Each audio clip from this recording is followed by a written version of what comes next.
Introduction. When your old life no longer feels like home.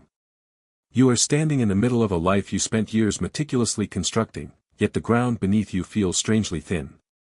Everything, your routine, your responsibilities, the people you call your closest friends, even the mirror image you greet every morning, looks exactly as it did a year ago. On paper, perhaps you have achieved exactly what you once desired. The career is stable, the home is comfortable, and the boxes of societal expectation have been checked with precision. Yet, a quiet, insistent vibration hums beneath the surface of your daily existence, a subtle dissonance that refuses to be silenced by distraction or accomplishment. It is a curious, often unsettling experience to realize that your life no longer fits. It is not necessarily that anything is catastrophically wrong. There may be no dramatic upheaval, no sudden tragedy, and no obvious enemy to blame. Instead, there is a hollow, pervasive sense of emptiness, a feeling that the script you have been following has reached its natural conclusion, yet you are still performing the final act. Conversations that once felt vibrant now leave you feeling drained. Ambitions that once fueled your late nights now appear as distant, uninteresting echoes. You find yourself retreating into silence not because you have become antisocial, but because the noise of the outside world has become deafeningly irrelevant to the question growing inside your chest. Who are you, really, when you strip away the titles? Who remains when the constant effort to be the reliable one, the successful one, or the strong one, finally ceases? This is the threshold where the journey of self-realization begins. Most of us spend our lives identifying with the roles we play and the stories we have inherited about who we are. We curate our identities through the lens of external validation, measuring our worth by what we produce, how we are perceived, and how well we conform to the blueprints laid out for us by culture, family, and past trauma. But there comes a time, often marked by this very feeling of restlessness, when the mask begins to feel heavier than the face underneath. The hunger for meaning begins to outweigh the hunger for security. Many people arrive at this intersection and immediately turn back toward the familiar. They double down on the distraction, increase the pace of their busyness, or seek a new achievement to fill the void. They fear that if they stop long enough to listen to this growing inner dissonance, they will find nothing there at all. They fear that this restlessness is a sign of instability rather than a signal of evolution. But what if the discomfort you are feeling is not a malfunction? What if this profound sense of being lost is actually the first moment of finding yourself? Spiritual awakening is rarely the cinematic event we are promised in stories. It does not always arrive with a flash of light or an immediate sense of divine bliss. More often, it begins with the slow, deliberate cracking of the ego's armor. It starts when you finally admit that you are tired of pretending to be someone you aren't. It starts when you realize that the answers you were given about how to live a good life were designed for a version of you that no longer exists. This book is an invitation to explore that space between the life you were taught to build and the life you are now ready to inhabit. We will navigate the landscape of consciousness, observing how the mind builds identities, how emotional wounds influence our direction, and how the relentless drive for external validation keeps us from our true nature. We will look at the signs, the sudden need for solitude, the changing relationships, the recurring questions, not as supernatural omens, but as natural movements of an emerging self. We will walk through the process of discernment, learning to distinguish between the fearful projections of a conditioned ego and the quiet, steady guidance of genuine intuition. We will explore what it means to be the observer of your own life, detaching from the tyranny of compulsive thought to live from a place of presence and authenticity. This is not about becoming a superior person or retreating from the world into some isolated, ethereal existence. Quite the opposite. The sacred path is about becoming more human, more grounded, and more responsible for the depth of your own awareness. If you have felt strange, pull towards something deeper. If you have noticed that the old definitions of success no longer satisfy, if you find yourself standing at the edge of your own life, looking in with a mix of fear and curiosity, you are in the right place. The questions you are asking are not signs of a problem to be fixed. They are the keys to a life that is truly, deeply yours. It is time to stop performing and start witnessing. It is time to see through the structures you have built and discover what remains when all the noise settles into silence. The journey inward is not for the faint of heart, but it is the only one that leads home. Chapter Summary. Recognizing the gap between your external success and internal fulfillment. Understanding that restlessness and disconnection are often catalysts for growth. Reframing feeling lost as the initial stage of awakening. Distinguishing between the constructed ego identity and your deeper, true nature. Moving from a life of performance to a life of. Chapter 1, the first sign of awakening, you begin to question everything. The moment of awakening rarely happens during a meditation retreat or at the feet of a teacher. More often, it happens in the most mundane of places, while sitting in traffic, waiting in a checkout line, or lying awake at 3 a.m, staring at a ceiling that suddenly feels too low. It is a moment of cognitive friction. A sudden, unbidden awareness that the life you are living is a script you did not write, but have been diligently reciting. You realize that the assumptions you've held about success, happiness, and your place in the world have begun to lose their authority. It is as if a frequency you've been tuned into for decades has suddenly gone static. The things that once gave you a sense of security, your career accolades, your social standing, your meticulously planned future, no longer feel like anchors. They feel like ballast. And for the first time, you find yourself asking the only question that truly matters: is this it? This is the first true sign of awakening, the emergence of a genuine, unapologetic curiosity that threatens the status quo of your own mind. We are taught from childhood to seek answers. We are rewarded for having the right response, for knowing the path, and for displaying confidence in our trajectory. To admit you don't know who you are, or why you are doing what you are doing, is often seen as a failure of character. But in the landscape of self-realization, "I don't know" is the most powerful starting point imaginable.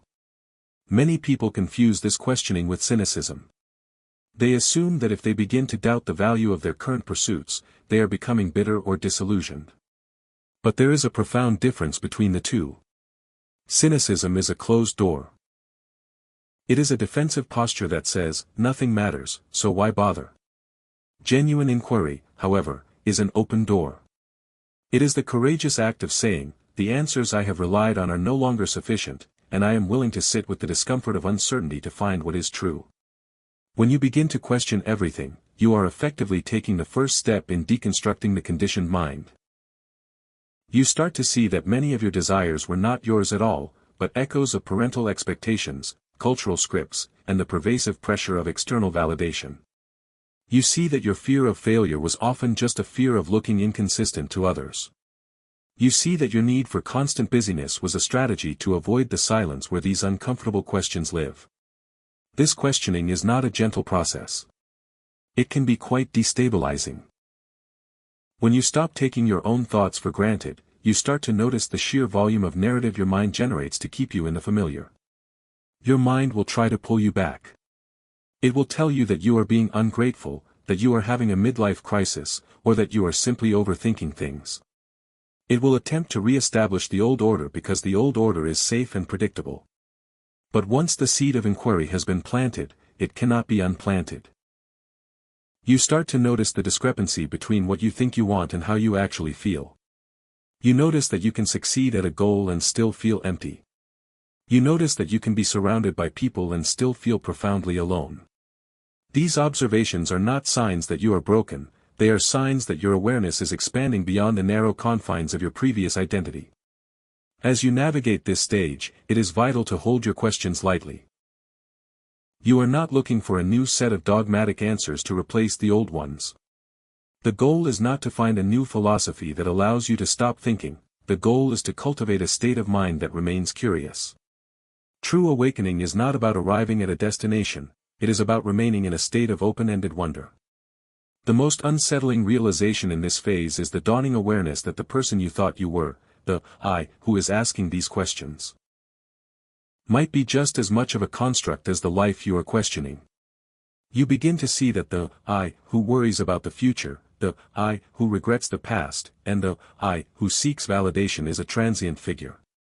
This leads to the most important question of all, one that will guide the rest of your inner journey: who is the one asking these questions? When you sit with that, you stop looking at the world as a series of external problems to be solved. You begin to look at the process of your own awareness. You realize that you have been looking for life in the wrong places, searching for meaning in the contents of your experience rather than in the consciousness that experiences it all. By daring to question the very foundation of your life, you are finally creating the space for your true nature to breathe. Chapter Summary. The transition from unquestioned acceptance to conscious inquiry. The distinction between cynicism, closing off, and curiosity, opening up. Why, I don't know, is a position of strength, not weakness. The recognition that much of our identity is based on external conditioning. The role of discomfort in signaling the expansion of awareness. Moving toward the realization that the observer of the questions is. Chapter 2, when life begins sending you invitations to wake up. There is a moment in the process of awakening when the world begins to feel less like a backdrop and more like a mirror. You might have noticed it yourself, a string of occurrences that seem to defy the logic of mere chance. Perhaps you have been wrestling with a specific, gnawing question about your path, only to have a complete stranger say something at a coffee shop that perfectly answers the unspoken doubt in your mind. Or perhaps you keep encountering the same symbolic animal, a specific number, or a recurring theme in books and conversations that seems to be nudging you toward a different way of seeing reality. In the early stages, it is common to fixate on these events with a kind of desperate intensity. We want to believe that the universe is signaling to us, confirming that we are on the right path, or perhaps warning us of an impending mistake. We treat these occurrences like breadcrumbs on a map, hoping that if we just collect enough of them, they will lead us to the treasure of certainty. However, there is a fine line between observing these invitations and falling into the trap of superstition. If you find yourself hunting for signs in every gust of wind or every passing car, you have moved away from genuine awareness and into a form of dependency. You are still looking for external validation. Only now, you have traded the opinions of people for the opinions of the universe. The true purpose of a sign is not to dictate your life or to replace your decision-making, but to pull your attention into the present moment. A sign is merely a finger pointing at the moon, the mistake is to fall in love with the finger. Consider the nature of meaningful coincidences. Why do they seem to increase in frequency when you begin to search for deeper meaning? It is often less about a mystical external force rearranging the cosmos to suit you, and more about the shift in your own focus. When you are operating from a state of narrow, conditioned awareness, your brain filters out 99% of the reality around you, focusing only on what aligns with your existing beliefs and daily tasks. But as you begin to question, as your consciousness expands, your filter widens. You begin to notice the textures of life that were always there but previously ignored.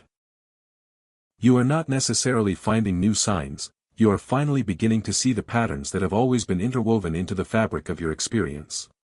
These invitations, whether they appear as sudden insights, emotional triggers, or synchronicities, are really just interruptions to your autopilot. When your life is running on the momentum of habit, you are essentially asleep at the wheel. Something happens. A dream that lingers, a sudden and inexplicable surge of grief in a quiet moment, an unexpected ending to a project you thought you loved, and for a brief second, the momentum stops. The invitation is that pause. It is a moment of stillness where you are confronted with the possibility of choosing differently. Take, for example, the experience of recurring emotional triggers. You might find that every time you enter a certain environment, you feel an irrational surge of defensiveness or shame. You could treat this as a sign that you need to leave that environment or cut off certain people, but that is often an attempt to avoid the internal work. What if, instead, that recurring trigger is an invitation to look at the wound that created the sensitivity? The sign isn't telling you to run, it is telling you where the work is waiting. We must approach these experiences with both profound openness and grounded discernment. Openness allows us to acknowledge that there is a mystery to existence that our intellect cannot fully categorize. Discernment, however, keeps us from using that mystery as an escape hatch. If you find yourself in a state of emotional distress, do not assume it is a spiritual trial that you must endure in silence. If you find yourself making rash life decisions based on a feeling that contradicts your common sense and moral values, stop. True guidance rarely screams, it usually whispers.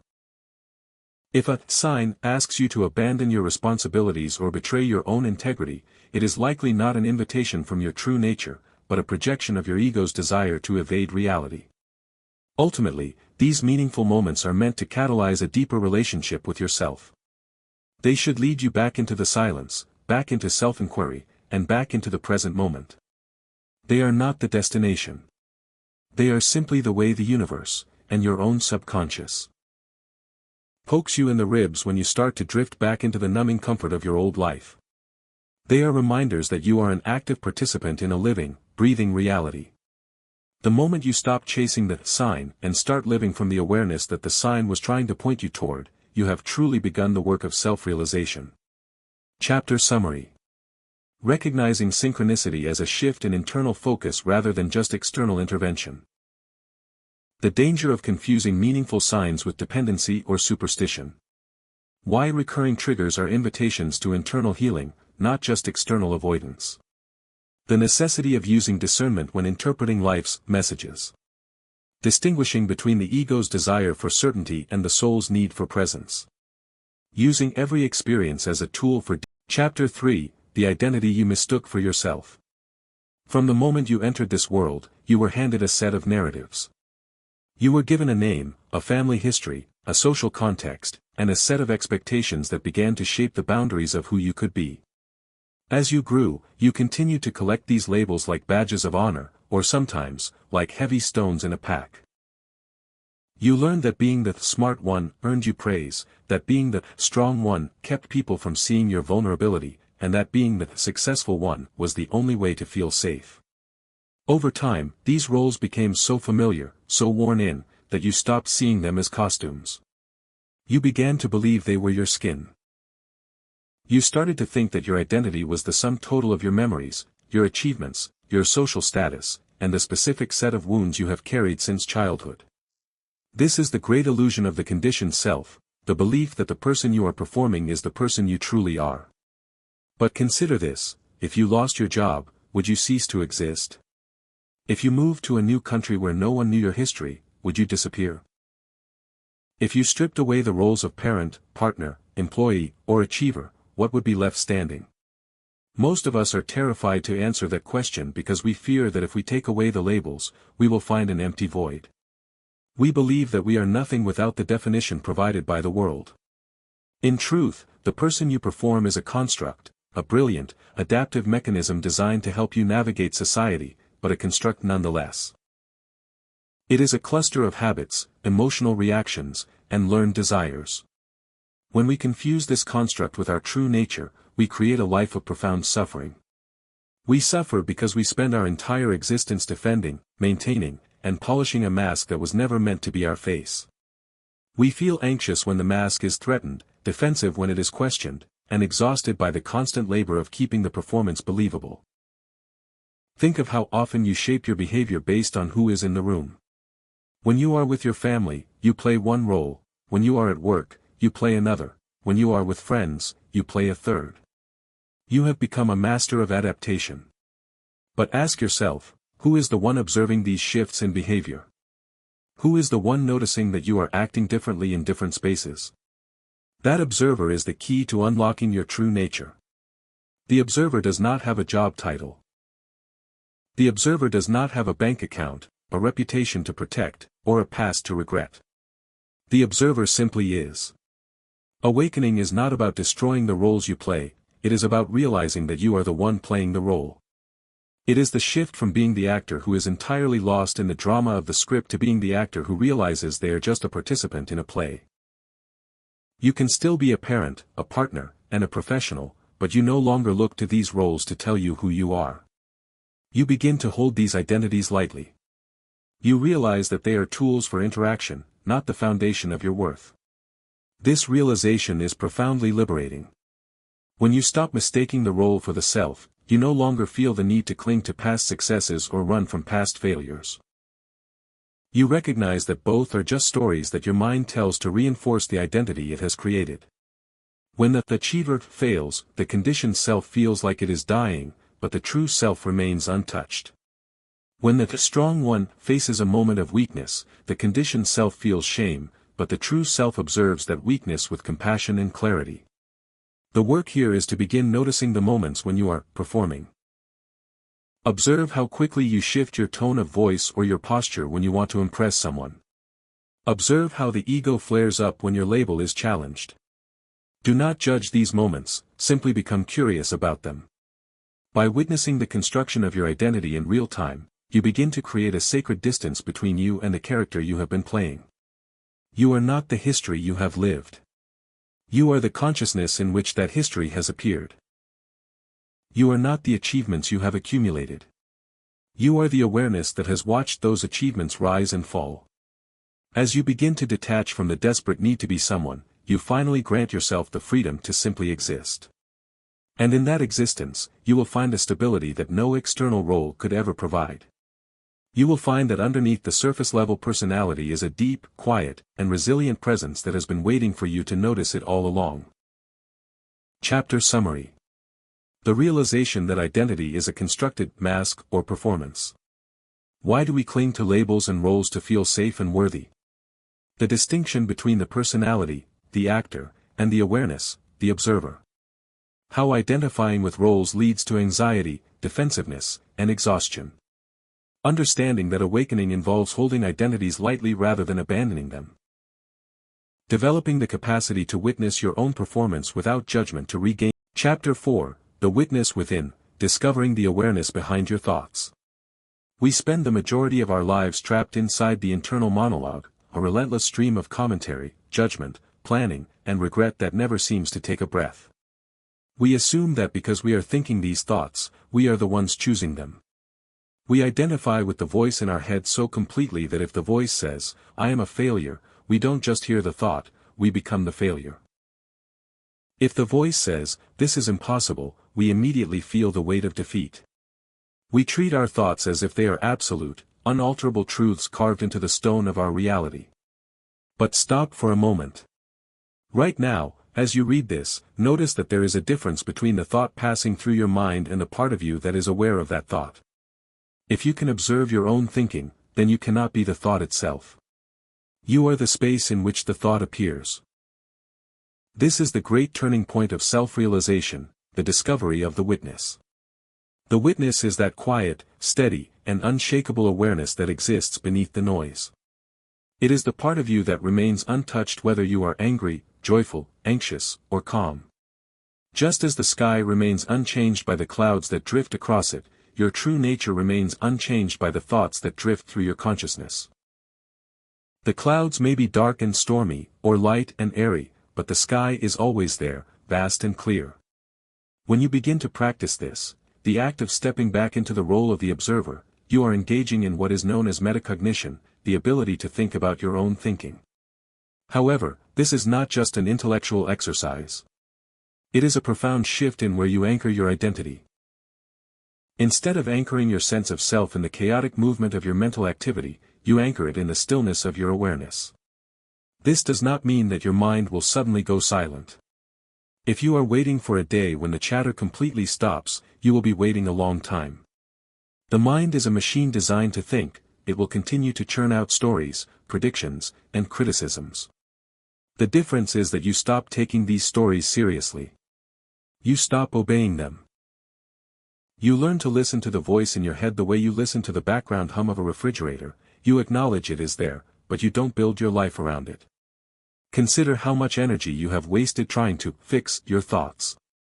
You have likely tried to suppress negative thoughts, force positive ones, or argue with your own inner critic. This is like trying to flatten the waves on the ocean with a broom. It is a futile effort that only creates more resistance. The witness, however, doesn't try to change the waves. It simply watches them rise and fall. It understands that thoughts are not yours, in the sense of being part of your permanent identity, they are just mental events, like weather patterns passing through your awareness. When you are stressed, the witness notices, there is a feeling of anxiety right now. The mind is telling a story about a future that hasn't happened yet. By simply labeling the experience, not as you, but as an experience, you create a pocket of space. In that space, you find freedom. You find the ability to choose how to respond to a situation rather than automatically reacting to it. This practice is essential in our modern, overstimulated world. We are constantly bombarded with information, social pressures, and the expectation to always be on. Our minds have become conditioned to react to every notification, every email, and every slight with intense mental activity. By cultivating the witness, you reclaim your sovereignty. You become the master of your own mental house rather than a victim of its unpredictable guests. As you move through your day, try this: at various intervals, pause and ask, who is noticing this? Notice the sound of the traffic, the feeling of your feet on the ground, the texture of the chair you are sitting on. Then, notice the fact that you are noticing these things. That noticer is your gateway to peace. It is the part of you that cannot be broken, cannot be offended, and cannot be diminished. The more you return to this witness, the more you will realize that your true self was never really lost. It was just waiting for you to stop identifying with the noise long enough to recognize the silence from which it arises. Chapter Summary.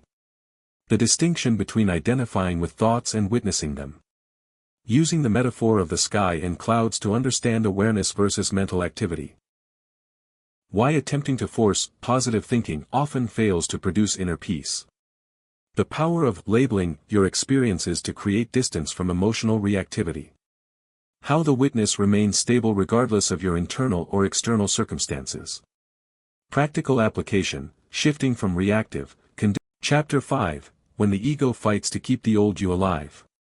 We often speak of the ego as if it were a villain in a story, a dark, brooding force that needs to be conquered or destroyed. But the ego is not an enemy to be slain. It is more like a set of protective armor that you forged in childhood to keep yourself safe, to help you fit in, and to ensure you were seen. The problem is not that you have an ego. The problem is that you are still wearing the armor in situations where you are no longer in danger.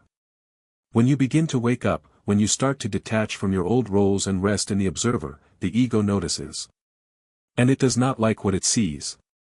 To the ego, your awakening is a threat to its existence. It has spent your entire life building a structure of who you are.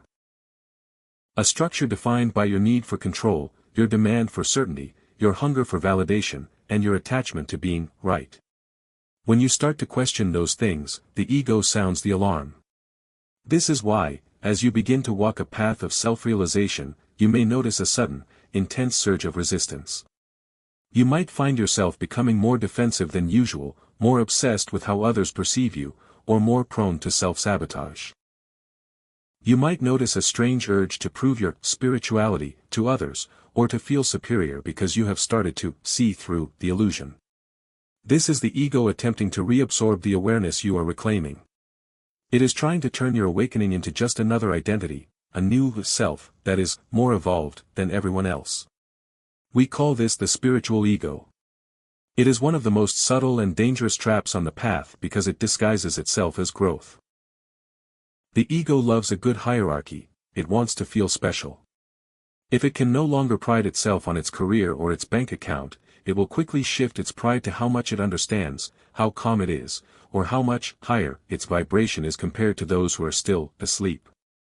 Whenever you find yourself looking down on someone else for not being as conscious or as awake as you are not witnessing your true nature, you are witnessing a new iteration of the same old defensive armor. True growth is characterized by the opposite of superiority, it is characterized by an increasing sense of humility. As you realize how much of your life was a performance, you naturally become more compassionate toward others, because you recognize they are still stuck in their own performances. You realize that everyone is doing their best with the conditioning they have been given.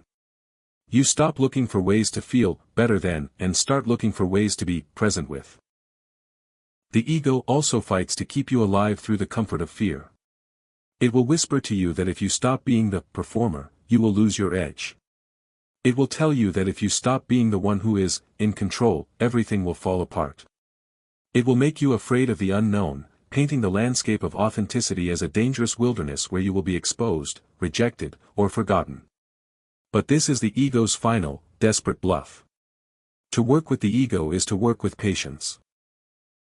You don't need to attack it, you just need to keep noticing it. When you feel that spike of defensiveness when someone criticizes your work, don't rush to fight back. Instead, notice the ego's desire to protect its image. When you find yourself craving recognition for your good deeds, don't shame yourself. Instead, notice the ego's craving for external validation. By simply acknowledging the ego's voice. By saying, "I see that you are trying to keep me safe, but I don't need this protection anymore," you rob it of its power.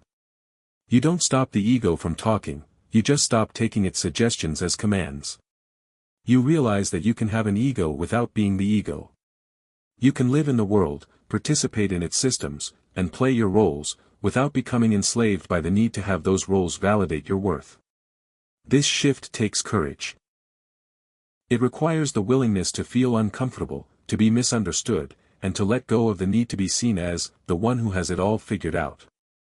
But as you loosen the grip of this protective armor, you will find that you don't disappear. You don't become less capable or less successful. You become more fluid. You move through life with less friction because you are no longer trying to force the world to fit into the rigid box of your identity. You become a person who can hold their own truth without needing to force it on anyone else. Chapter Summary. Understanding the ego as a protective mechanism rather than an enemy.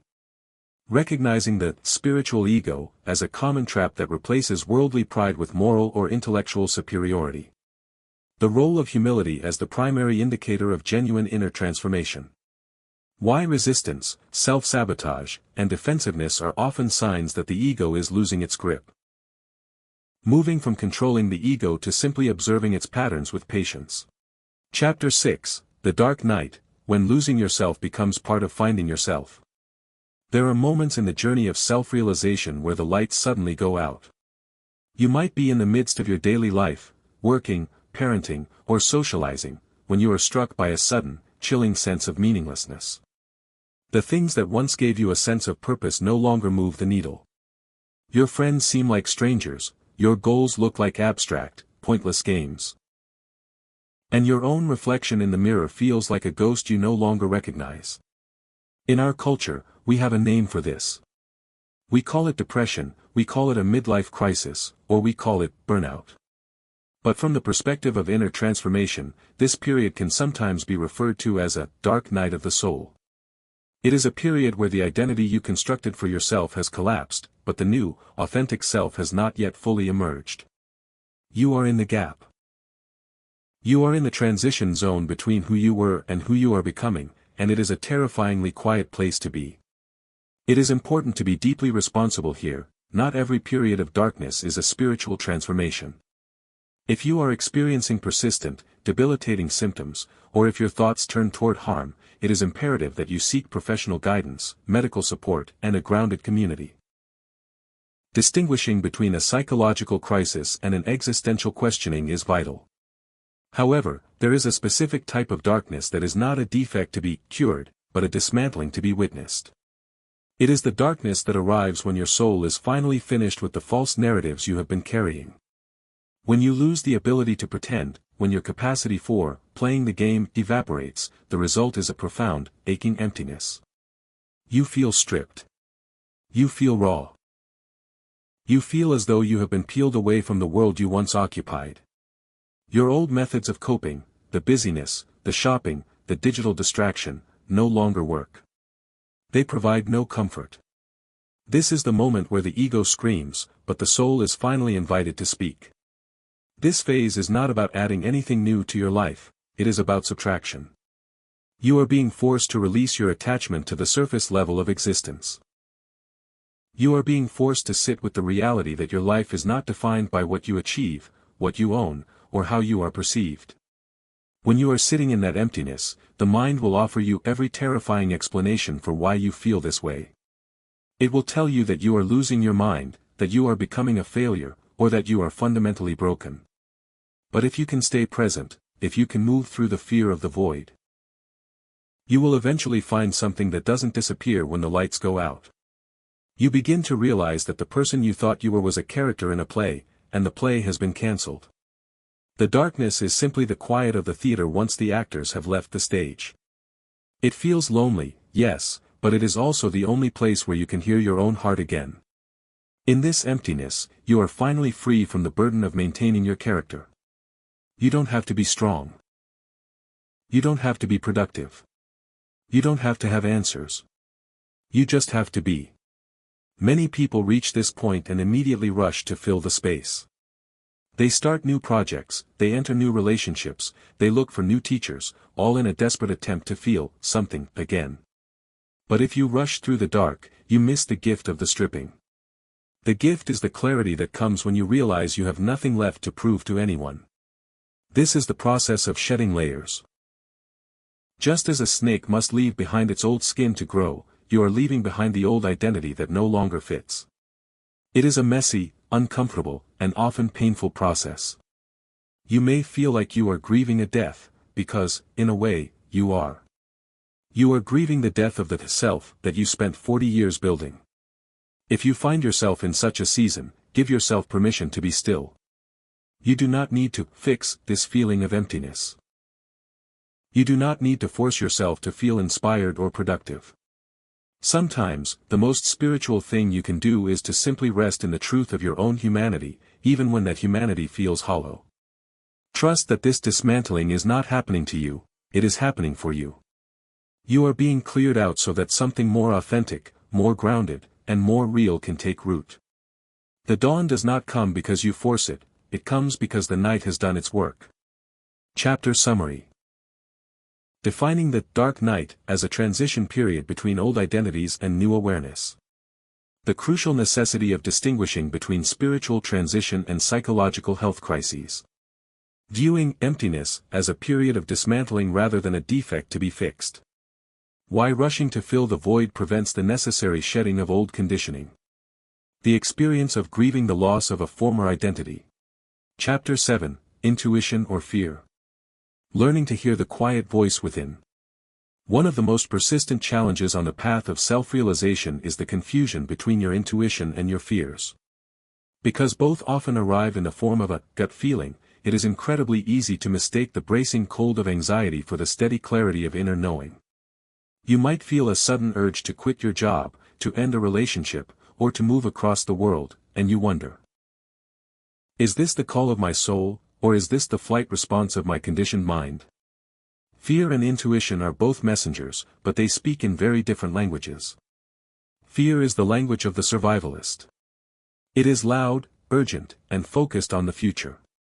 It operates on what-if scenarios, catastrophizing, and the desperate need to maintain safety. When fear speaks, it feels physical, a constriction in the chest, a tightness in the stomach, a frantic buzzing in the nerves. It demands an immediate reaction. It says, do this now, or you will be in danger. It is reactive, impulsive, and deeply rooted in your past experiences of discomfort or loss. Intuition, by contrast, is the language of the observer. It is quiet, steady, and focused on the present. It does not shout, it waits to be heard. Intuition rarely feels like an emergency. It feels like a recognition, a gentle click of clarity, or a sense of resonance.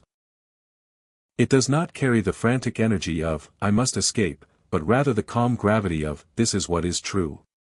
The problem is that our minds are so accustomed to the urgency of fear that we often mistake silence for a lack of direction. We assume that if we aren't experiencing an intense emotional reaction, we aren't hearing anything at all. We have been conditioned to believe that life-changing decisions should feel dramatic, but the most profound movements of intuition are often remarkably quiet. To distinguish between the two, you must learn to create a space of stillness. When you feel that urge to act, especially when it is fueled by anxiety, the first rule is to slow down. Fear thrives on speed. If you give yourself a moment to breathe, to step back, and to observe the physical sensation of the urge, you will often find that the emergency begins to dissolve. If the feeling is fear, it will likely transform into a cascade of what-if thoughts, spinning faster and faster as it tries to justify itself. If the feeling is intuition, it will remain steady. It will be there, waiting, even after the initial rush of adrenaline has faded. Discernment is the bridge between the two. Discernment is the ability to look at your inner guidance and ask, is this request aligned with my integrity, or is it trying to help me evade a difficult truth? Sometimes we call a decision intuitive simply because it allows us to avoid a conversation we are afraid to have. We might tell ourselves that our intuition is telling us to end a friendship, when in reality, we are just afraid to set a boundary. We might tell ourselves that our intuition is telling us to abandon a career path, when in reality, we are just afraid of the hard work that lies ahead. True intuition will never ask you to betray yourself. It will never demand that you act out of alignment with your own values. It may ask you to do something difficult, it may ask you to face a fear, to have a vulnerable conversation, or to stand alone in a decision. But it will never ask you to act in a way that feels inherently wrong at the level of your core integrity. You can practice this in the small details of your day. Before you send that email you are angry about, pause. Before you say yes to a commitment you don't want, wait. Observe the immediate reaction of your nervous system. Ask yourself, am I acting from a place of contraction, or am I acting from a place of expansion? Contraction is almost always the signature of fear. The desire to hide, to defend, or to run. Expansion is the signature of intuition, the sense of alignment, of breathing more deeply into your own truth. The more you practice this pause, the more you will find that your inner voice becomes clearer. You don't need to be infallible, you just need to be honest with yourself. Over time, you will develop a quiet confidence in your ability to distinguish the noise of your conditioning from the wisdom of your true nature. You will realize that you don't need a sign from the universe to know what to do next, you have a reliable, internal compass that has been pointing home all along. Chapter Summary. The vital distinction between the urgency of fear and the stillness of intuition. Why fear is a reaction to the past/future, while intuition is a response to the present. The practice of the pause to allow the initial rush of adrenaline to fade. Using the physical sensations of contraction versus expansion as indicators. Why true intuition never asks you to betray your own core integrity. Developing discernment to ensure intuition. Chapter 8, Synchronicity, Signs, and the Mystery of Meaning. We are pattern-seeking creatures by design. Our brains are hardwired to organize the chaos of the world into narratives, to find the hidden threads that connect the seemingly random events of our lives. This is a survival mechanism that served us well in the wild, but when we turn this mechanism toward the mystery of our own spiritual development, it can quickly become a double-edged sword.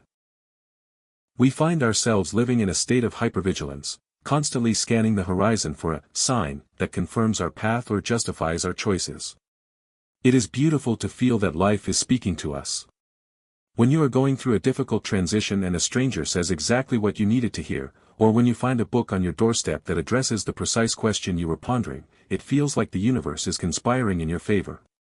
These moments can be deeply comforting. They can provide a sense of belonging in a world that often feels cold and indifferent. But the trap, as we touched upon earlier, is the temptation to turn these events into a dependency.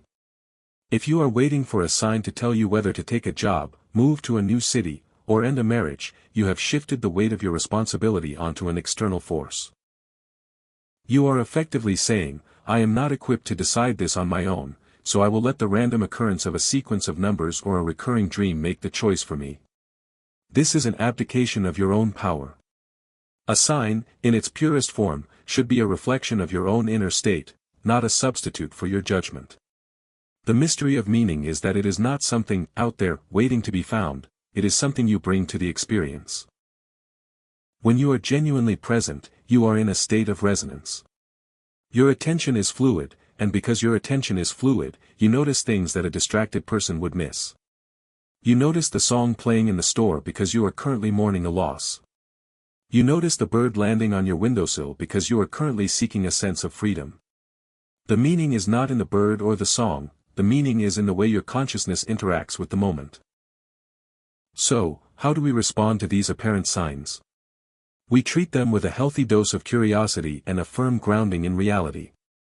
When an unusual coincidence happens, pause and ask yourself, how does this experience make me feel? Does it invite me into a deeper state of presence, or does it trigger a sense of desperation for certainty? If a coincidence makes you feel like you are being guided into a state of openness, take it as an invitation to reflect. Use it as a prompt for your journaling, a subject for your meditation, or a catalyst for your own internal inquiry. If it makes you feel like you have finally found the proof you need to justify an impulsive or reckless action, hold back. A true sign does not ask you to abandon your common sense. A true sign acts like a gentle tap on the shoulder, reminding you to pay attention, to slow down, or to look at a situation from a different angle. We must also be wary of the tendency to force meaning where there is none. Sometimes, a coincidence is just a coincidence, a random intersection of data points in a complex, interconnected world. If you find yourself in a state of distress because you didn't receive a sign, or because a sign you interpreted didn't come true, you have entered the realm of superstition. You have lost the freedom of the witness and have become a servant to the omens. The goal of the awakened life is to be so fully present that the signs become unnecessary.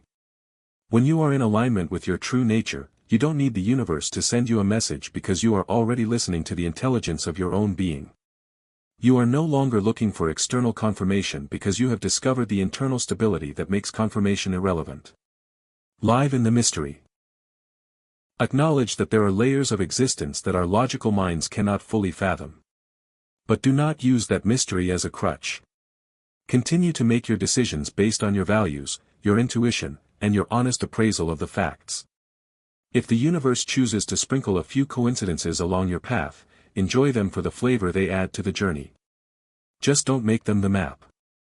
You are the navigator, and your awareness is the only compass you will ever truly need. Chapter Summary. Understanding synchronicity as a natural expression of our pattern-seeking minds. The importance of not replacing personal responsibility with reliance on signs. Recognizing that meaning is something we bring to an experience through our awareness. The distinction between a sign that invites reflection and a sign that triggers dependency. Why we should avoid forcing meaning into random events. The ultimate goal. Moving toward a state of Chapter 9, The Sacred Work of Facing Your Shadow. We all carry a secret gallery of self-portraits that we refuse to hang in the hallway for the world to see. These are the parts of us we deem unacceptable, the flashes of envy when a friend succeeds, the quiet resentment we nurse during a conversation, the urge to manipulate a situation for our own comfort, or the deep-seated shame regarding a mistake from our past. In psychology, this is the shadow. The collection of traits, desires, and emotions that we have exiled from our conscious identity because they don't fit the image of the good or successful person we are trying to be. The problem with exiling these parts of ourselves is that they do not disappear. They simply go underground, where they continue to drive our behavior from the shadows. They become the sources of our irrational triggers, the patterns of self-sabotage that seem to come out of nowhere, and the reason we feel a strange, prickly irritation when we see certain traits in others. When you judge someone harshly for being too needy, too aggressive, or too selfish, you are often looking at a reflection of a shadow you have refused to acknowledge in yourself. Awakening is not the process of becoming a perpetually positive, enlightened being who no longer experiences anger, jealousy, or fear. That is a fantasy that leads to repression. True awakening is the process of becoming conscious enough to meet the full, unfiltered truth of your own humanity. It is the work of turning on the light in the basement of your psyche and inviting the exiled parts of yourself to come out and be seen. This work requires a profound level of courage. It is far easier to point fingers at the toxicity of others than to sit in the uncomfortable silence of your own flaws. Yet, as long as you have a shadow, you are not truly free. You are a prisoner of your own projections. You will spend your energy maintaining the mask of perfection, which is an exhausting and endless labor. How do you begin to face your shadow? You start with curiosity. When you find yourself experiencing an intense emotional reaction to someone. When you feel a spike of judgment, irritation, or even an inexplicable attraction, stop. Instead of focusing on why they are wrong, focus on the emotion you are feeling. Ask yourself, what part of this is a mirror? Is there a version of this trait within me that I have been suppressing? You might discover that your anger at a colleague for being bossy is actually a shadow reflection of your own unacknowledged desire for power, or that your frustration with a friend for being dramatic is a reaction to your own need for emotional expression that you've forbidden yourself from having. By acknowledging these pieces, you stop projecting them onto the world. You reclaim that energy. You stop being a victim of your own hidden impulses and become their master. This is not about indulging the shadow. It is about integrating it. When you recognize that you have the capacity for anger, you don't have to be angry, you simply become aware of the potential. This awareness gives you a choice. If you deny that you have the capacity to be selfish, you will be selfish unconsciously. If you acknowledge that you have the potential for selfishness, you can consciously choose to act with generosity. Awareness is the great equalizer. It takes the power away from the hidden impulse and hands it to the conscious mind. This process also heals the way you relate to others. When you realize that everyone you encounter is also carrying their own shadow, a complex mixture of light and dark, wound and wisdom, you stop demanding that they be perfect. You stop expecting your partner, your parents, or your friends to fill the holes in your own soul. You begin to see them as human beings who are also struggling to balance their own internal landscape. Facing your shadow is, quite literally, the most sacred work you can do. It is the practice of self-love that goes beyond the superficial. It is the act of looking at every messy, jagged, and difficult part of yourself and saying, I see you, and you are welcome here. When you stop hiding from yourself, you stop hiding from the world. You become whole. And in that wholeness, you will find a natural, grounded compassion that is far more powerful than any attempt to be spiritually perfect. Chapter Summary. Defining the shadow as the collection of traits and emotions we exile to maintain our self-image. Understanding that ignored shadow parts continue to drive behavior through projection. The danger of suppressing emotions versus the freedom of integrating them. Using intense emotional reactions to others as mirrors to identify your own shadow. Why integration leads to conscious choice rather than unconscious action. Chapter 10. Why some relationships change when you begin to awaken. There is a quiet, often unsettling reality that accompanies the path of self-realization. The people who helped you become who you were may not be the ones who can walk with you into who you are becoming. As your frequency shifts, as you stop performing roles and start living from a place of presence, the dynamics of your relationships will inevitably change. It is not necessarily because you have leveled up and they have fallen behind, or because you are inherently more conscious than those around you. It is simply because the old agreements, the silent contracts you made with friends, partners, and family, are expiring. Many of our relationships are built on shared patterns, not shared presence. You might have a friendship that is based entirely on mutual complaining about work, or a romantic relationship that is anchored in the shared need for external validation.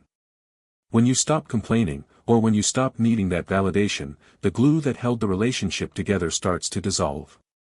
This can feel like a profound loss. You may feel guilty for growing, as if you are somehow betraying the shared history you have with others. You may worry that you are becoming aloof or difficult, because you no longer participate in the dramas that once fueled your connection. But this is part of the work. You are learning to distinguish between attachment and connection. Attachment is a bond based on a mutual need for the other to stay the same. Connection is a bond based on the mutual recognition of each other's evolving truth. One of the most dangerous traps in this phase is the urge to label the people in your life as unawakened, low vibration, or toxic, simply because they don't understand your current process. This is the ego, once again, trying to build a wall of superiority to protect itself. To label others is to close your heart. It creates a hierarchy that prevents real communication. If you find yourself looking down on your friends for their choices, you have missed the very point of awakening. The goal is not to isolate yourself in a bubble of your own perceived brilliance, the goal is to bring your clarity into your connections. So, how do you navigate these shifts? You start with radical honesty and clear boundaries. If a relationship is built on a foundation that you have outgrown, such as gossip, dependency, or constant drama, you don't need to burn the bridge. You can simply change the way you walk across it. You can set a boundary by refusing to engage in the old patterns. You can offer a different kind of presence. If you show up in a conversation as a listener rather than a participant in drama, you are inviting the other person to change the dance as well. Sometimes they will step into that new space with you, and the relationship will transform into something much deeper and more authentic. Other times, they will resist, and the relationship will naturally drift apart. Let the drifting happen. Do not cling to what is no longer alive. There is also the question of when to stay and when to leave. This is where your discernment is most critical. Do not leave a relationship simply because it is hard. Growth is often hard. If a partner or a family member challenges you, it might be the very friction you need to see your own blind spots. The question is not, is this relationship easy? The question is, does this relationship allow for the truth? If you are in a dynamic where you feel forced to hide your growth, to shrink your awareness, or to betray your integrity just to keep the peace, you are in a situation that is no longer sustainable. True love does not require self-betrayal. You can love someone deeply while acknowledging that your paths are moving in different directions. You can offer them compassion without sacrificing your own peace. And you can hold space for their journey without feeling responsible for fixing it. As you become more comfortable in your own skin, you will find that you no longer need people to validate your identity. You will no longer need them to agree with your philosophy or understand your spiritual journey. You will be able to sit with someone who has a completely different view of reality and still feel perfectly at home in your own awareness. This is the mark of mature awakening, the ability to engage with the world as it is, rather than demanding it be what you want it to be. Your relationships will become lighter, more honest, and much less demanding. You will find that you have more energy to give because you are no longer spending it on keeping up appearances. You will invite people into your life not because you need them to complete you, but because you genuinely enjoy the resonance of their presence. That is the true gift of awakening, discovering that when you finally stop trying to hold on to people, you are finally free to truly love them. Chapter Summary. Understanding why relationships shift as your internal landscape changes. The difference between attachment, based on mutual need, and connection, based on presence. Avoiding the trap of using spiritual superiority to judge those around you. The role of boundaries as a tool for maintaining integrity rather than a weapon for rejection. Why letting go of expired relationships is a necessary part of personal evolution. Moving toward a state where you can love. Chapter 11, The Art of Surrender, Releasing the Need to Control Everything. We are taught from a very young age that to succeed is to control. We are encouraged to manage our time, our image, our relationships, and our outcomes with military precision. We treat life like a project that must be engineered, convinced that if we just hold the reins tightly enough, we can prevent failure, avoid pain, and force the future to arrive in the shape we have designed for it. This impulse for control is perhaps the single greatest source of suffering in the modern world. It is a state of constant, low-level anxiety, a background static of, what if, that prevents us from ever truly inhabiting the present. When you enter the path of self-realization, you eventually encounter the paradox of control. The more desperately you try to force life to go your way, the more disconnected you become from the intelligence that actually governs life. You spend your energy wrestling with the current, exhausting yourself in a fight against a reality that has its own momentum. Surrender is the antidote, but it is frequently misunderstood. People often hear the word surrender and assume it means becoming passive, lazy, or helpless. They fear that if they stop pushing, their lives will fall apart or they will be walked all over. But this is a fundamental misconception. True surrender is not the absence of action. It is the absence of resistance. Imagine you are rowing a boat down a wide, flowing river. Resistance is the act of turning your boat sideways and rowing upstream with all your might, convinced that you know better than the river where you should go. You are exhausted, your muscles are burning, and you are terrified because you aren't making any progress.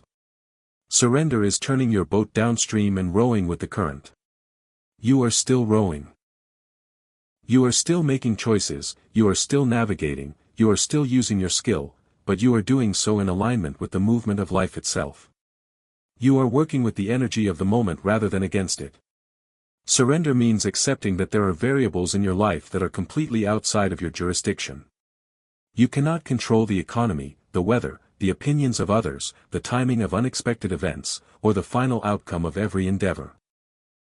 When you fight to control these things, you are arguing with reality, and as the saying goes, when you argue with reality, you lose, every single time. This does not mean you stop setting goals or taking responsibility for your actions. It means you release the attachment to the outcome. You do your absolute best, you prepare, you work, and you plan, but you leave the final result in the hands of the mystery. If things do not go as you intended, you don't interpret it as a failure of your character, you interpret it as information. You adjust. You flow. You continue to move forward with wisdom rather than frustration.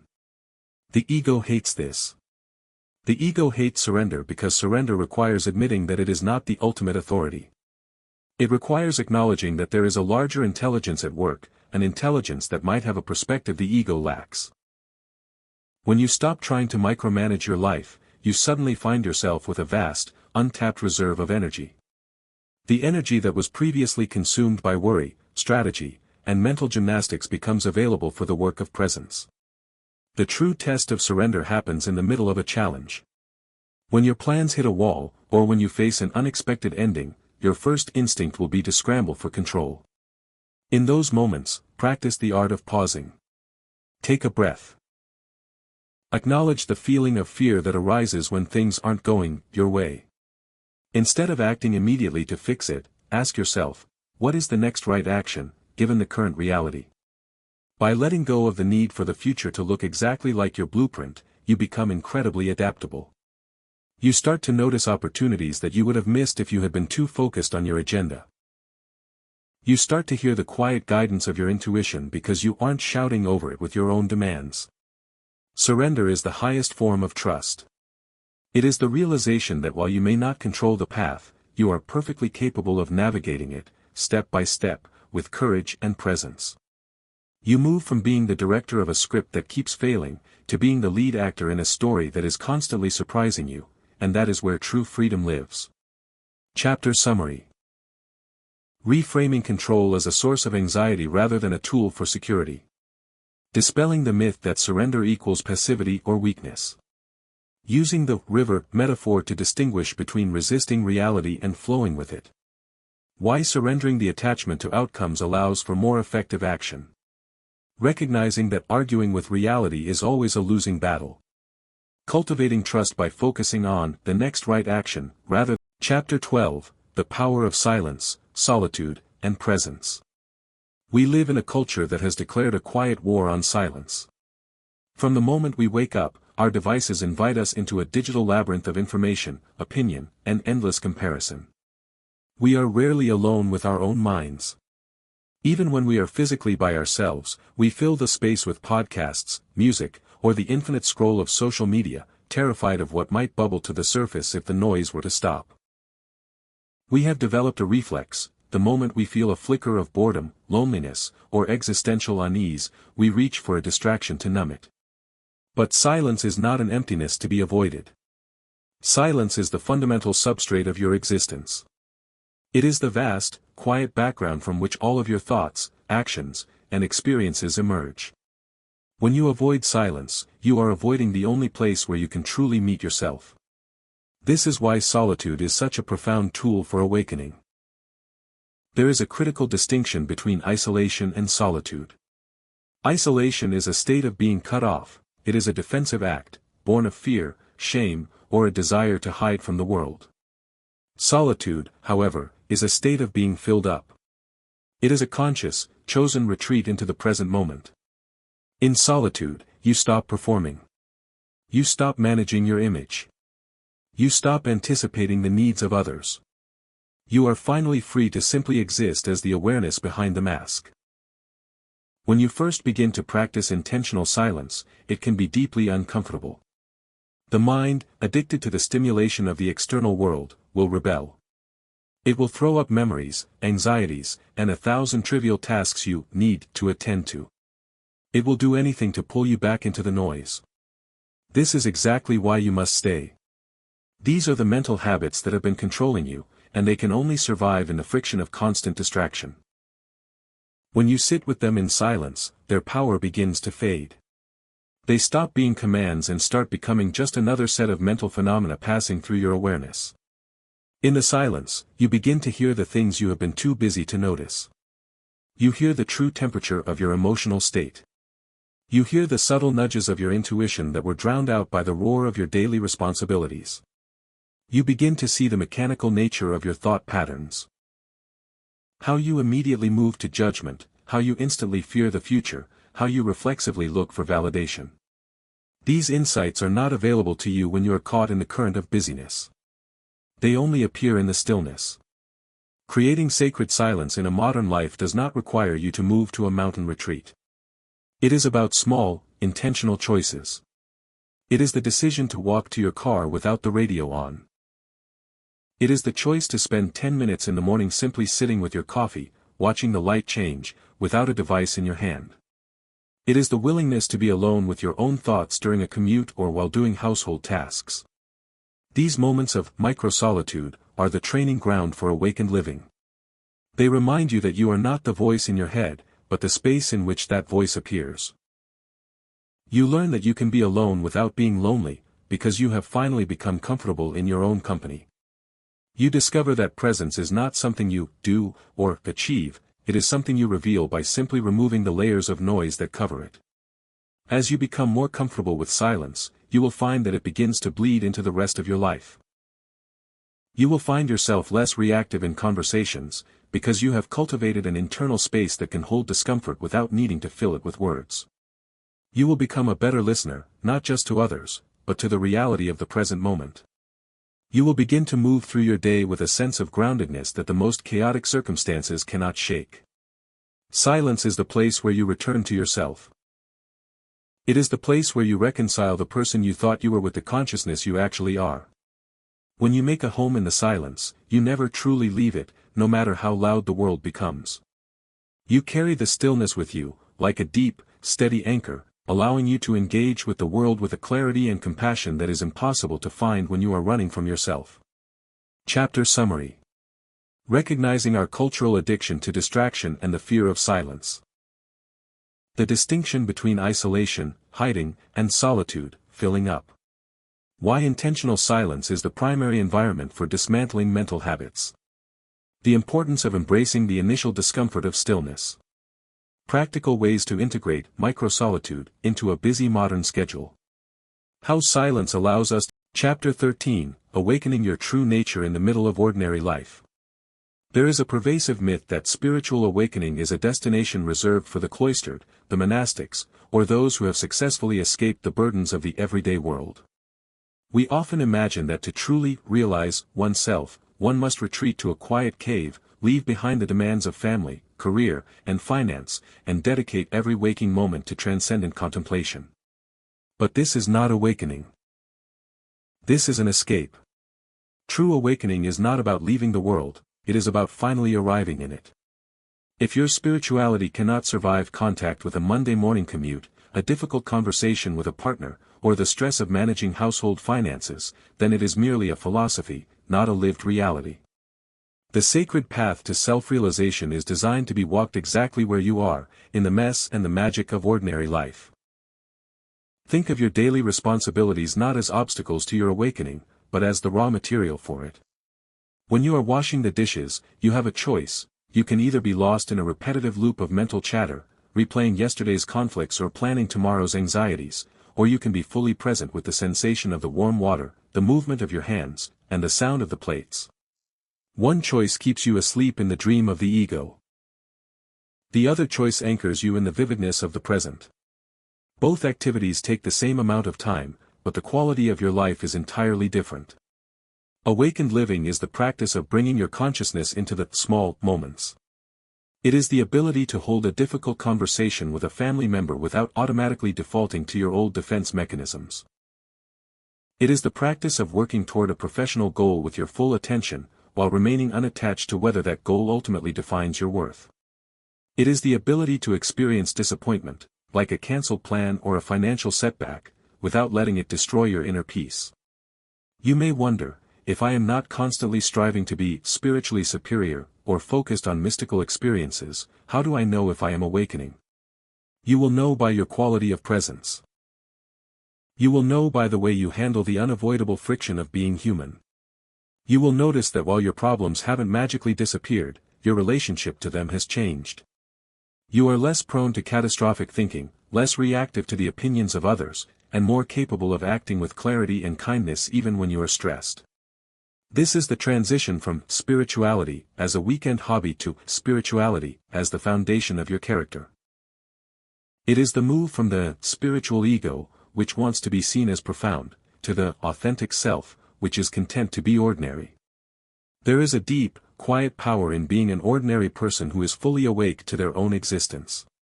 This does not mean you stop feeling pain or that you become a robot. You will still feel grief, you will still experience fatigue, and you will still get frustrated. The difference is that you are no longer adding a layer of mental resistance on top of those experiences. You aren't judging yourself for being tired, you are simply resting. You aren't beating yourself up for being angry, you are simply witnessing the anger and letting it pass through you like a wave. By accepting the full spectrum of your human experience, you stop fighting with reality, and in that cessation of fight, you find an extraordinary degree of freedom. Your life, with its unique set of challenges, relationships, and responsibilities, is the perfect classroom for your awakening. You do not need to change your circumstances to change your state of being. You simply need to change the level of awareness you bring to those circumstances. Every moment, no matter how trivial, is an opportunity to practice the witness. Every interaction is a chance to show up with more presence, more honesty, and more love. When you stop looking for the spiritual life and start living the actual life with total awareness, you will discover that there was never any difference between the two. Chapter Summary. Dispelling the myth that awakening requires escaping ordinary life. The realization that daily responsibilities are the best training ground for presence. Shifting from spiritual as a hobby to presence as a foundation. Why awakening makes you more grounded and engaged, not less. The difference between suppressing human emotions and witnessing them without resistance.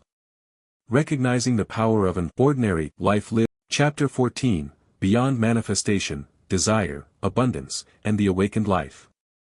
We live in an age where the language of manifestation has permeated every corner of personal development.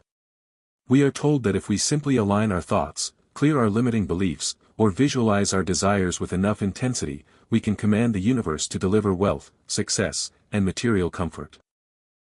While there is truth in the idea that our internal state influences our external actions, the way this is often presented is dangerous. It turns spirituality into a sophisticated form of consumerism, where we treat the divine as a vending machine that responds to the right combination of mental coins. The core question of self-realization regarding money and ambition is not, how can I get more, but rather, what is the nature of my relationship to desire? There is nothing inherently unspiritual about prosperity, business success, or material comfort. To suggest that being awakened requires poverty or a lack of ambition is another form of conditioning, a narrative that confuses simplicity with insufficiency. The danger is not in the having, the danger is in the being owned by the having. When your peace of mind is contingent upon your bank balance, your status, or your latest achievement, you are not living as an awakened being. You are living as a hostage to your own desires. The awakened approach to abundance begins by separating your inner worth from your external results. You can pursue meaningful work, create wealth, and build a successful business with a fierce, focused intensity, provided that your identity is not staked on the outcome. This is the art of detached ambition. It is the ability to give your full effort, to play the game of business with strategy and skill, while knowing that if the results do not manifest, you are still perfectly whole. When you operate from a place of self-realization, your desires tend to shift. You find yourself less interested in status symbols or the competitive need to be the best, and more interested in contribution, creativity, and the joy of the work itself. You stop asking, what can I acquire to make me feel secure? And start asking, how can I express my truth in a way that serves the world? This is a massive shift in consciousness. It moves you from the scarcity-based energy of taking to the abundance-based energy of giving. We must also be honest about the trap of using spiritual language to justify an obsession with wealth. If you are using meditation, affirmations, or visualization as a desperate attempt to fix your insecurity about money, you are not practicing spirituality. You are practicing anxiety management. True abundance is not defined by the amount of money in your account, it is defined by the absence of the "not enough" narrative in your mind. If you are a billionaire but you are still plagued by the fear that you might lose it all, you are living in a state of spiritual poverty. If you have enough to meet your needs and you live without the constant gnawing of lack, you are living in a state of abundance. The awakened life embraces material reality without being seduced by it. You can enjoy the comfort of a beautiful home, the satisfaction of a profitable business, and the freedom of financial stability, all while maintaining the clarity of the witness. You recognize that these things are beautiful, useful tools, but they are not the source of your existence. You possess your desires do not possess you. As you pursue your goals, check your motivation regularly. When you find yourself gripping the outcome with anxiety, ask, am I doing this to express my potential, or am I doing this to prove that I exist? If it is the latter, you will never have enough, no matter how much you achieve. But if you are acting out of an authentic desire to create, build, and contribute, you will find that your work becomes a dance rather than a burden. You can be ambitious and at peace simultaneously. You can be successful and remain grounded. In fact, when you stop trying to use success as a medicine for your inner emptiness, you often find that your work becomes far more impactful, because it is no longer distorted by your own neediness. Chapter Summary. Distinguishing between manifestation as consumerism and abundance as an internal state. The concept of detached ambition, pursuing goals without staking your identity on the outcome. Shifting from a scarcity-based need to acquire toward a contribution-based desire to create. Why using spiritual tools to fix financial insecurity is just another form of anxiety management. Defining abundance as the absence of the not enough narrative. Chapter 15. The return to yourself, living as the person you were before the world told you who to be. We have arrived at the edge of the map you were handed, and yet, the journey does not end. In many ways, it is only now beginning. We began this exploration by questioning why the old structures of your life, the roles, the expectations, the rigid identities, no longer felt like home. We walked through the process of stripping away the mask of the performer, observing the machinery of the ego, and sitting in the quiet, sometimes uncomfortable spaces where the true self resides. You have learned that self-realization is not about ascending to a higher status or becoming a superhuman who has conquered every fear. It is the simple, radical act of returning to yourself. It is the homecoming you have been yearning for, a return to the person you were before the world handed you its blueprints and told you who you were supposed to be. Who remains when the noise fades?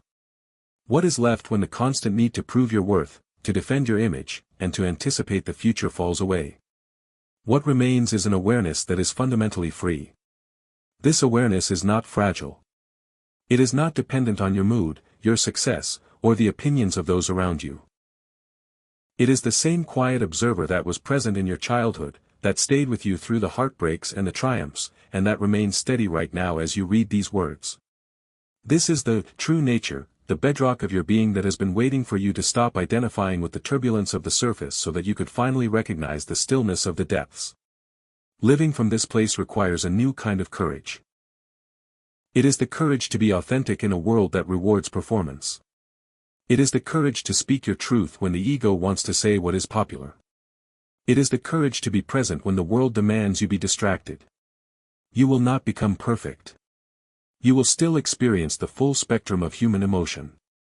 You will still get frustrated in traffic, you will still feel the sting of disappointment, and you will still grapple with the complexities of your relationships. The difference is that you will no longer be defined by these experiences. You will meet them with a sense of perspective. You will realize that you are the space in which these experiences happen, and because you are the space, you are always larger than the problem. Authenticity, in this light, is not a static state. It is a dynamic, living practice. It is the moment-to-moment commitment to show up as yourself, without the filter of conditioned fear. When you live this way, your presence becomes a gift to everyone you encounter.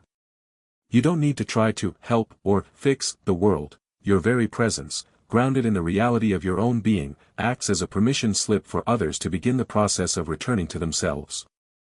The ultimate irony of this journey is that while we spent years searching for a profound truth that would solve the mystery of existence, we find that the truth is almost embarrassingly simple. You are already here. You have always been here. The search was just a necessary detour to help you recognize the one who was searching all along. You didn't need to become someone new, you only needed to become the someone you thought you were. As you close this book, do not look for a final destination. There is no finish line in the life of consciousness. There is only the deepening. There is only the continued commitment to remain awake to your own existence, to live with integrity, to love with vulnerability, and to engage with the world with the clarity of the witness. Take a moment now to breathe. Let the words settle. Feel the weight of your body in the chair. Listen to the sounds of the environment around you. Notice the quiet, constant sense of I am that precedes every thought, every role, and every memory.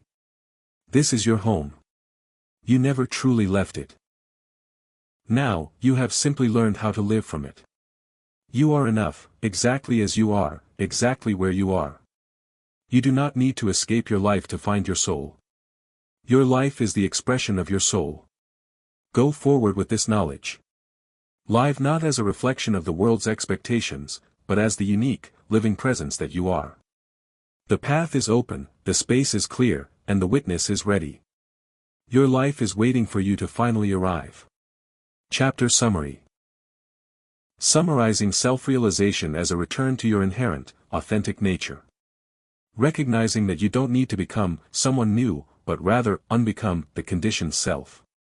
Accepting that perfection is not the goal, presence and authenticity are. Understanding that living authentically serves as an invitation for others to do the same. The realization that the search was the necessary path to recognizing the observer.